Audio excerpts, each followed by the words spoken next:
All right. Welcome back to The Wrench Factor, the show that gives you an inside look at what really drives modern manufacturing and maintenance. We explore the technologies and innovations shaping the future of industrial asset management and talk with leaders who are in the field every day so you can learn what actually works on the plant floor. Today, we're talking about the state of CMMS and maintenance and technology in 2026. There's a lot of noise in the space, but I'm excited for everyone here today, myself included, to get an honest view from someone who talks with both the vendors building these tools and the teams trying to use them. So my guest today is the host of CMMS Radio, longtime maintenance and reliability pro, Greg Christensen. Greg, welcome to the Wrench Factor. Hey, thanks, Nick. I appreciate you having me on, man. This is, it's a fun topic we got going, and you and I have talked so many times. It seems like 3-4 years now, probably 4. And I'm excited to get some questions from you and see how I handle them. Yeah. Well, before we get into the hot takes, let's give everyone kind of the quick version of who you are, what CMMS Radio is, how you got that started, and why people should listen to you on this topic. Well, I launched CMMS Radio in late 2021, kind of on a whim. Having been in the CMMS space, I was a co-founder and part owner of a CMMS and spent a lot of time in the industry, basically 18 to 20 years, if we don't count like the last 4. Prior to that, I was in building maintenance and building management, and all those different things were kind of coming together for me. And I thought, man, what if I do a podcast and just give some guidance on CMMS, what it is, why it is. And I thought, because people, they need some guidance out there. There's a lot of companies to choose from. They need to be careful not to overthink it. So I launched the monologues, and I think I did 8 monologues. And within the first few, I had some people reaching out going, hey, can we come on and do an interview? I want to talk about this stuff. And I started hooking up with some, what I like to call bona fide experts or real deal pros on the podcast and as part of my network. So through all those, I think people should listen because they get some real insights. It's not based on product pitches or anything like that. It's practical. It's real. It's unfiltered, typically unscripted, maybe a little list of bullet points, but that's what it is. The industry needs a voice that's not going to be afraid to call some stuff out and maybe a little swearing, lots of fun, but we want people getting good, solid outcomes no matter who they work with. That's what I love about your content and what you're doing here, Greg. You're calling balls and strikes. You're helping, build some authority and trust in this space that, it's hard to sometimes hear through all the marketing, promises and things like that. So let's start a little bit broad. And just when you look across all the conversations you're having behind the scenes, in front of the camera, how would you describe the state of CMMS and maintenance technology now in January 2026? Well, so there's a lot of exciting things that are happening now and that are going to be happening. And I've had that opportunity to really look at the technology develop over the last couple of decades, where a lot of the things we wanted to do 20 years ago are starting to happen now. I think there's an important caveat emptor, whatever you want to call that, where people need to make sure they're always maintaining those basics and the foundational elements of what they're going to do. But in CMMS, we've obviously got all the stuff that's been going on with AI. 2025 was what you might call a wild ride, with so many people coming to that quote unquote party. But what's good about that is there will be a shakeout and it'll quiet down a little bit. And the functionality around AI is going to get more practical. The ones that don't really work are hopefully going to kind of go away or maybe improve. So there's going to be a lot more of that. And people might be naysayers, and I think you should be careful with it, but there are really good ways to leverage it. And CMMS providers, as well as consumers of CMMS, are looking for those opportunities to speed up what they do, but we got to make sure we're keeping that really real and honed in on practical contextual data, right? No hallucinations, no drift. A couple other things that I see going on is I think we're getting closer to the reality. You and I have discussed this before, the connected ecosystem. And you and I have used that exact term in some of our conversations. And I think that's becoming very real, not just in 2025 as we started to see it really happening. And it goes in cycles, right? Like we might have seen this happening in the late Yeah. 90s, maybe the early 2000s, but I think that's another big one. And then there's a couple of maybe virtual reality, kind of not having to necessarily type as much, this Yeah. kind of interaction, but there's a lot of directions we could go. So I think it's exciting. I think people need to be careful thinking of it as an easy button, but technologies are improving, but we still got a lot of people that are dragging their feet getting into the full digital transformation, and it's based on their maintenance maturity. So I think we have to keep a close eye on that. We're not going to solve that for the clients, but we can solve it with them as providers, uh, thought leaders, so on. That makes a lot of sense. So like what feels like meaningfully better than a few years ago? And on the other side of that, where do you see still like teams still banging their heads against the wall? So I'm gonna flip those around on teams Yeah. banging their heads against the wall. I think it's still that common challenge when it comes to change management, and everybody talks about it. And we're always talking about those basic elements of how you get teams moving in the right direction. I think that's one. So adoption on the platforms as to the why are we really doing this, and organizations that might secure these technologies, they're still having a tendency to kind of fall down on their deployments and adoption. I think that's always going to be kind of a common thing. However, we are seeing better, faster development from providers. Yep. Some of that is because of the other technologies that support these technologies that we develop and deliver to the world of maintenance management, and manufacturing. So I think that's an improvement area. Right. I do also think what happened last year as we head into this year, where I was talking about the way we can interact from both a mobile perspective, but actually talking to your CMMS. I think that's a real thing now, and it's only going to get better. Yeah. Sure, we got to have the guardrails, right? But I think that's a really exciting thing. But then to kind of go back and contradict all of that, there's still a lot of noise out there. So Yeah. I think what I really want to see happen for those challenging environments where people are struggling with adoption, they're not quite sure how to get the team fully bought in. I want to see a lot more organizations working with, some of the people I know that can actually get in and solve those problems for and with the clients, so that Mhm. they can really put this technology in full play. That makes sense. As we're thinking about this vendor ecosystem, the vendor side of this, how are you seeing it evolve? I know it's kind of going through these cycles we've talked about, and where do you feel like it's looking really connected, but maybe the customer experience is telling a different story?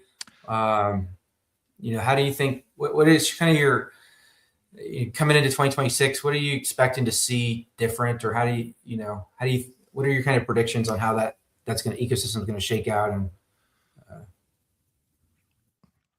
Good question. So yeah, one, I really do see that ecosystem approach actually happening. I mentioned that earlier, and it's nice to see it because we're seeing a little bit of variation in how people compete. Rather, they're moving towards how do we help all these clients. right. And I like that because we can accomplish more. As far as how it's going to shake out and fall out, I think when we talk about, let's talk specifically about condition monitoring Hmm. and wireless sensors and other technologies that are going to plug into the CMMS, and they're all going to play nice together, maybe in a unified namespace. Right. Some of my concerns there are whether we can really ongoing manage the connections of that technology to stay real time or Hmm. near real time. And I haven't had a lot of feedback yet from people on whether those things are falling down, but that's something we have to watch out for.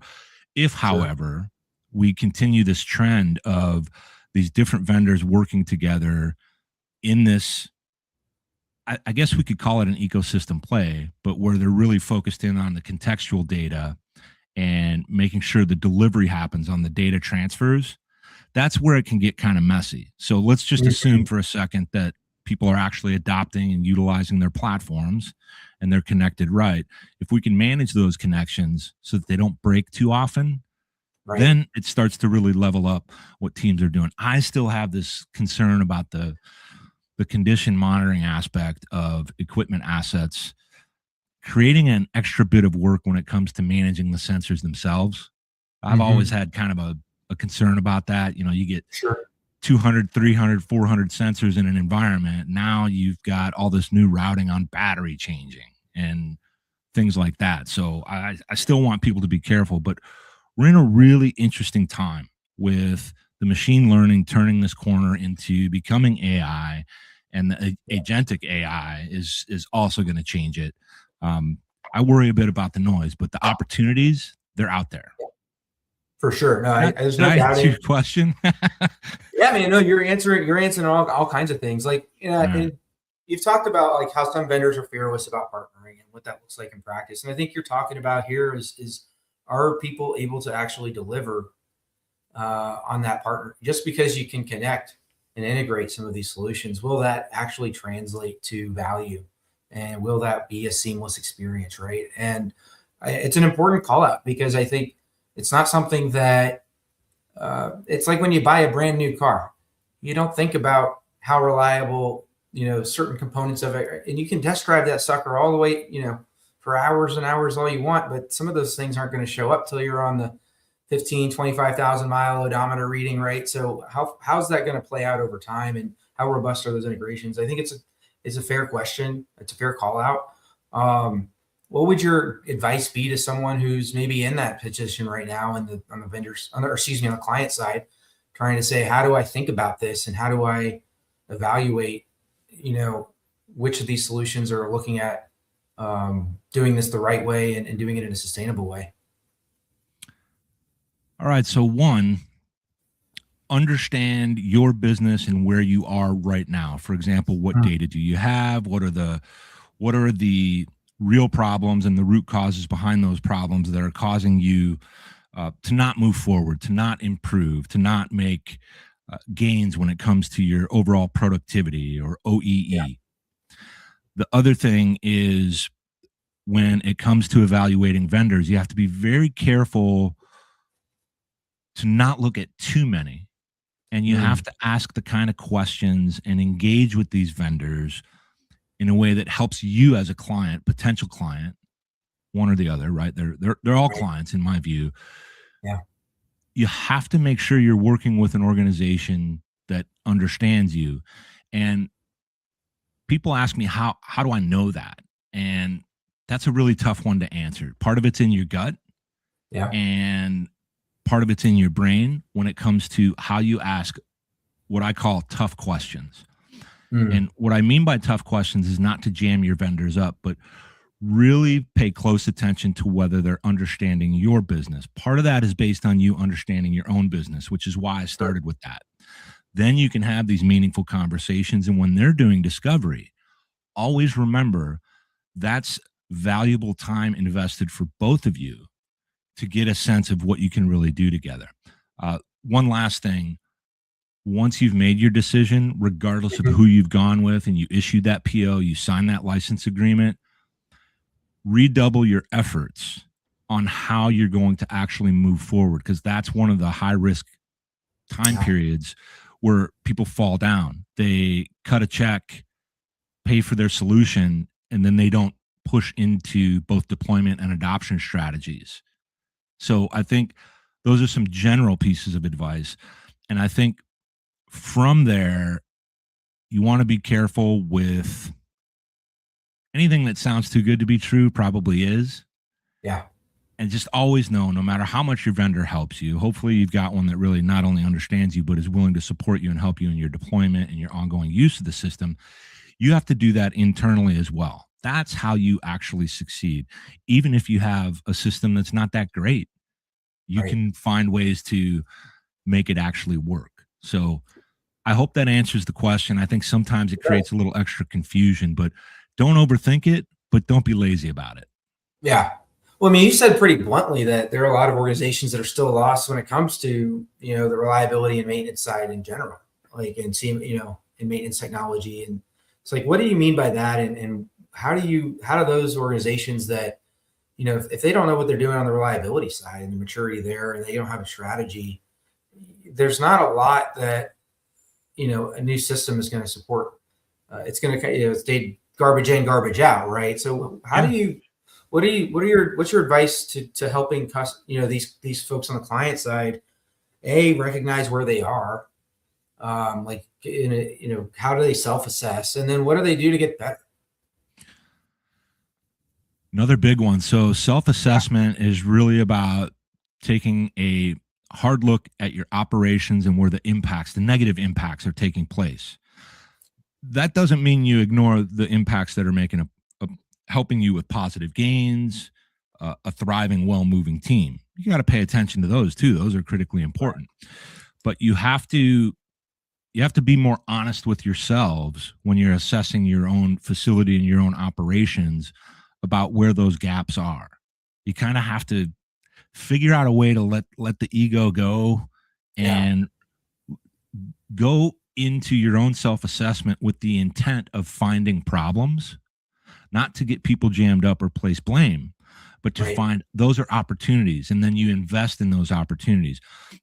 When we talk about reliability, I want to make it very clear that I myself am not a reliability professional, but I have that stable of core individuals and companies that I work with that I know have the integrity and can help people, and I get to learn from them through the conversations on CMMS Radio, the ones we have at conferences. It's a really good thing. So to determine whether you really need reliability programs, you're going to have to kind of balance that with where you're at from a maintenance maturity perspective, because maintenance, it's maintenance and reliability. Maintenance contributes to and enables reliability. Reliability is all about availability of those critical pieces of equipment that are part of your lines that we need moving and producing high quality, right? Minimal shutdowns. So you have to consider bringing in an expert if you don't know how to do your own assessments. If you don't know how to assess your own situation, just admit that and find somebody that can help you. And there's a great comment from Bob, right? He says, would you agree that no matter how good a CMMS is, it's only as good as its users? Oh man, Bob Latino, man, shout out to the godfather of the HLM. That's high level meeting, folks. Yeah. So absolutely spot on, Bob. And I've had the opportunity to talk to Bob many times. He's with Prelical Solutions. I get to learn from him about that, but he's spot on. And when he talks about those users, they all have the potential to be great users. They're just not bought in.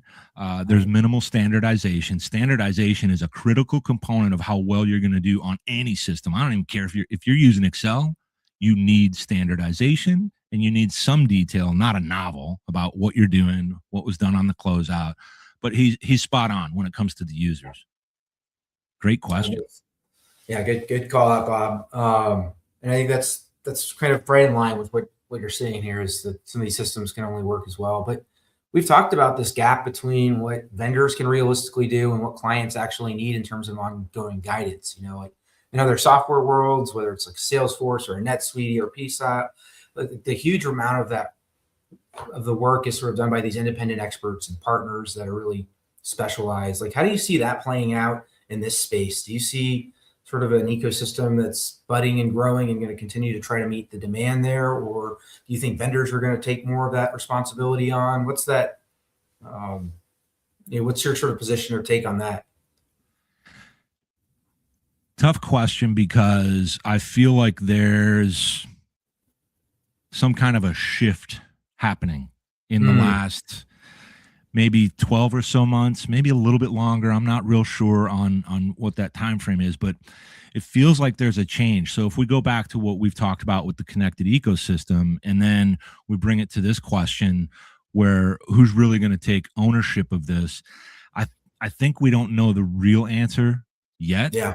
But I feel like we're going to see it this year. And I think 2026 is going to be really interesting when it comes to that specific question as to how people are going to work together and then really dig in and take ownership of how we guide clients and potential clients on what they're doing. I think there's a shift of some kind happening. I don't know if it's a full-blown paradigm shift, but I think there's going to be some changes. I think there's going to be different approaches when it comes to our conferences and how we engage. I think there is going to be even more consumption of virtual events like this where people can get some inspiration to think critically, get a little bit outside of the box, or maybe just keep it simple and talk real about what actually matters. I think there's going to be a little bit more of that too, but really tough question to answer, man. Yeah, that's why I throw you the hard ones, man. I know you can handle it. You're hearing them. You're getting a lot of input and a lot of data coming from all different areas. So before we wrap up here, I want to looking ahead to 2026. What are some big predictions you've got for the space overall? Maybe that's one of them. And then what do you think the leaders on the client side or vendor side should actually do over the next 6 to 12 months to be ready for this change or these predictions? Well, as far as predictions, I think there's a good chance sometime this year we see a little bit more in the way of maybe acquisitions and mergers that create kind of bigger technology reach for maybe a single entity. I don't know who it's going to be. Well, I tease it a lot, but I have to be mindful and careful because I talk to a lot of people and it's not for me to necessarily share until they say it's okay. Right. I do think we're going to see more of the AI, the connected ecosystem happening. And what leaders need to do as they see this unfolding is spend a lot more time on the shop and factory floors. Get out there amongst your people, find out what's going on, because technology can provide an answer, but it's part of the puzzle. So don't just sit behind your desk. If you're a leader in these organizations that are doing manufacturing that need to learn more about maintenance, get out there and learn about it. Talk to your folks. As far as the changes that are coming, like if I predict we're going to have more virtual reality and the ability to literally talk to your CMMS and go hands-free in a lot of cases, or bring ride-along mentors for the younger bucks that are coming up in your maintenance departments, learn about what that is and what the potential or potentiality is with those technologies. That's what leaders should do. They're leaders for a reason. And one of the things they should always be doing is creating awareness of what's happening in their industry so they can find opportunities within their own organization to improve. Empower your people, allow for your organizational movement to keep improving. And aside from that, it gets a little nuanced after that, depending on what the industry is and what kind of struggles they're having. Makes a lot of sense. I'm curious. We kind of started to touch on this, but I'm thinking if you were to advise someone who says the company, the platform I'm using is getting acquired as someone who went through this experience, what does that mean how should a leader prepare or think about that transition? Is that a red flag, yellow flag? Just what are some of the kind of high level advice points that you would share with those leaders to be mindful of? Number one, off the top, ask lots of questions of the team that serves your account that you have that solution with, and find out what's going on, what's the plan, and be aware once you're asking those questions and getting that information that some of that is going to change once the acquisition happens, because we don't have any crystal balls, and we might have a list of things that are going to happen, and something might change post-acquisition. Another piece of advice I would give them is create regular habits of downloading and holding your data someplace if you have that option, just so you have a backup version of what those files are in case you have to do something dramatic. You never know. I've heard stories. Such and such company makes acquisition of another, and during the first 12 to 18 months, they're purging clients. Right. Or maybe they're not caring. Conversely, so I'm going to say yellow flag on all of it. And I don't mean it in a bad way. I'm saying, hey, open your eyes, do some research and understand. But it can also be a really big green flag when the right org acquires the right org, Right. that can level things up. That's the idea. Sure, they're grown by acquisition, but it also creates opportunity for everybody to go on a brilliant ride together. I've seen it happen that way a few times, where there was acquisitions and people start to really thrive. And we've all seen and heard about the opposite. We sometimes got to be real, maybe not negative about it, but just get your eyes open, ask lots of questions, and have a contingency plan. Love it. Greg, I think we could keep going all day, but this has been awesome. We got to wrap. Thank you so much for sharing what you're seeing from both sides of the market and being willing to go beyond the buzzwords here. Big takeaway here is, know your people, know your processes, and be ready for the change. It's coming, and you got to keep your head on a swivel if you're a leader. Keep listening, keep learning to folks like yourself who are bringing, these conversations to light and keeping it current. So for all of those of you watching, if this is your first time introduction to Greg, if you want to hear more of his conversations with practitioners and vendors, be sure to follow and subscribe to CMMS Radio on LinkedIn, on YouTube. Check out the show. We'll drop a link in the description. And the Wrench Factor here is live every other week. You can find us wherever you listen to your podcasts as well. So thank you so much for tuning in, and we'll see you in the comments. Thank you all so much, and